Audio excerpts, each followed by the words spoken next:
नमस्कार, मैं अलीशा, आप देख रहे हैं स्टेट मिरर हिंदी। पूर्व पीएम और कांग्रेस नेता डॉक्टर मनमोहन सिंह का निधन हो गया। उन्होंने दिल्ली के एम्स में आखिरी सांस ली। वो 92 साल के थे। वो पिछले कई दिनों से बीमार भी थे। गुरुवार को उनकी तबीयत कुछ ज्यादा खराब हुई, जिसकी वजह से उन्हें एम्स में भर्ती कराया गया था।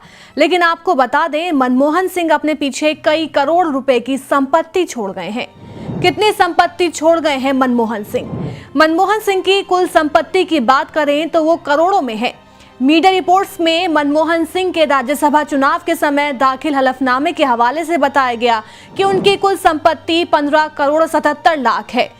तो वहीं एफिडेविट के मुताबिक साल 2019 में उनकी कुल कमाई करीब 90 लाख रुपए थी। उनकी आवासीय संपत्तियों और बैंक जमा के अलावा चंडीगढ़ और दिल्ली में उनके अपार्टमेंट की कीमत 11 साल पहले 7 करोड़ 27 लाख रुपए थी और तब से उनकी कीमत में काफी बढ़ोतरी हो चुकी है। 2013 में उनके एसबीआई खाते में जमा और निवेश में कुल 3 करोड़ 46 लाख रुपए थे। एफिडेविट में यह भी बताया गया था कि उनके ऊपर कोई बकाया कर्ज नहीं था। उनके पास 30,000 रुपए और 3,86,000 रुपए के गहने थे।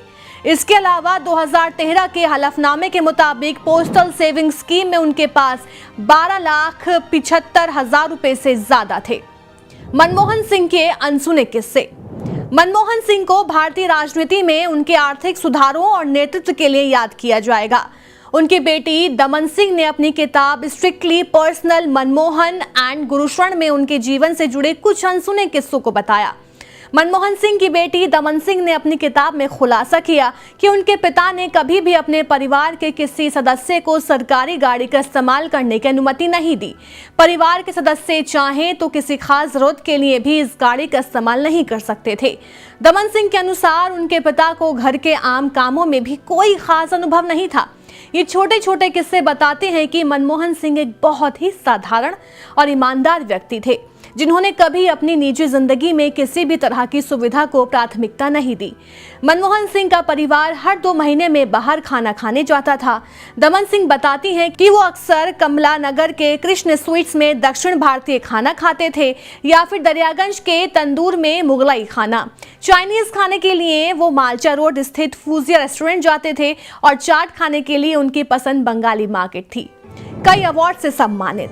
मनमोहन सिंह को उनके योगदान के लिए कई प्रतिष्ठित पुरस्कारों से सम्मानित किया गया। इसमें पद्म विभूषण भी शामिल है।